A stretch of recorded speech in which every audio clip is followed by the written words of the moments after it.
విపక్ష నేతలను టార్గెట్ చేయడానికి హైడ్రాను ప్రభుత్వం తీసుకొచ్చిందనే విమర్శలకు ఫుల్ స్టాప్ పెట్టేలా యాక్షన్ ప్లాన్ రెడీ అవుతున్నది. చెరువులను ఆక్రమించి అక్రమంగా నిర్మాణం చేసిన ఎవరైనా వదిలే ప్రసక్తి లేదని స్వయంగా సీఎం హెచ్చరించడంతో సొంత పార్టీ నేతలపై ఎలాంటి చర్యలుంటాయన్నది ఆసక్తికరంగా మారింది. ఇప్పటికే ఎమ్మెల్యే దానం నాగేందర్, కాంగ్రెస్ నాయకుడు పల్లం రాజు సోదరుడు పల్లం ఆనంద్ భవనాలను, షెడ్లను కూల్చివేసిన హైడ్రా రానున్న రోజుల్లో మరికొందరు అధికార పార్టీ లీడర్ల కట్టడాలను నేలమట్టం చేయనున్నది. ఇందుకు మానసికంగా సిద్ధంగా ఉండాలంటూ కాంగ్రెస్ నేతలకు ముఖ్యమంత్రి రేవంత్ స్వీట్ వార్నింగ్ సంకేతం ఇచ్చినట్లు తెలిసింది. ప్రభుత్వాన్ని ప్రభావితం చేసే వ్యక్తులు, సామాజికంగా పలుకుబడి ఉన్న నేతలు, ప్రభుత్వంలో ప్రత్యక్షంగా భాగస్వామ్యం ఉన్నవారి కట్టడాలు కూడా ఎఫ్టీఎల్ బఫర్ జోన్లలో ఉండొచ్చని సీఎం హింటిచ్చారు. దానికి అనుగుణంగానే ఆ కట్టడాలను కూల్చివేయడానికి హైడ్రాకు స్పష్టమైన ఆదేశాలు జారీ అయ్యాయని, అందులో భాగంగానే కూల్చివేత సమయంలో గగ్గోలు పెట్టకుండా సైలెంట్గా ఉండాలని, నేలమట్టం చేయక తప్పదంటూ మానసికంగా సంసిద్ధంగా ఉండాలని సొంత పార్టీ లీడర్లకు సీఎం రేవంత్ క్లారిటీ ఇచ్చినట్లు తెలిసింది.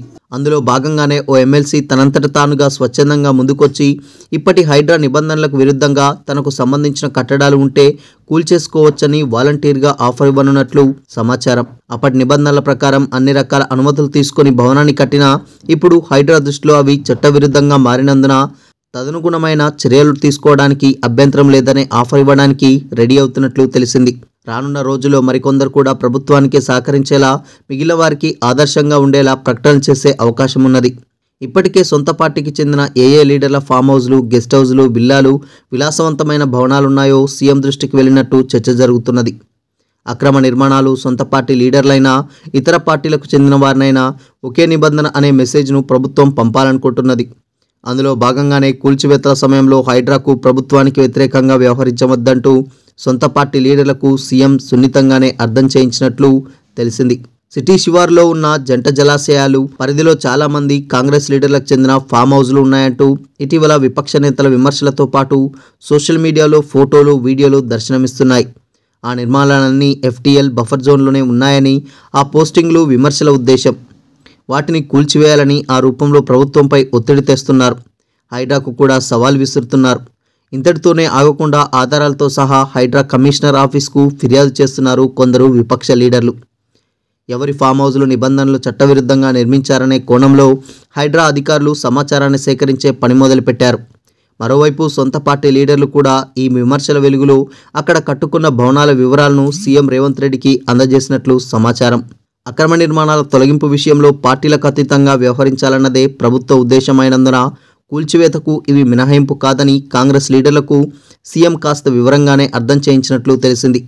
హైడ్రాకు సైతం నిబంధనలకు విరుద్ధంగా కట్టిన భవనాలు ఏ పార్టీకి సంబంధించిన వ్యక్తులవి అనే వివక్ష లేకుండా అన్నింటినీ ఒకే దృష్టితో చూడాలని క్లారిటీ చెప్పినట్టు సమాచారం.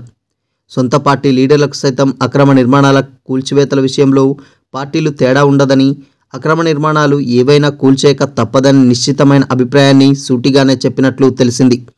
దీంతో రానున్న రోజుల్లో హైడ్రా దూకుడు చర్యలు ఏ తీరులో ఉంటాయన్నది ఊహకందని తీరులో ఉన్నాయి.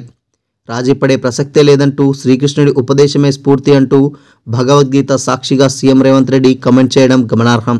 సొంత పార్టీ లీడర్ల నిర్మాణాలను కూల్చివేయకుండా మినహాయింపు ఇస్తే అది ప్రభుత్వంపై మరింత విమర్శలకు దారితీస్తుందని ప్రజలు సైతం హైడ్రాను స్వాగతించారంటూ సొంత పార్టీ లీడర్లకు సీఎం స్పష్టంగా అర్థం చేయించిన అవగాహన కలిగించినట్లు తెలిసింది.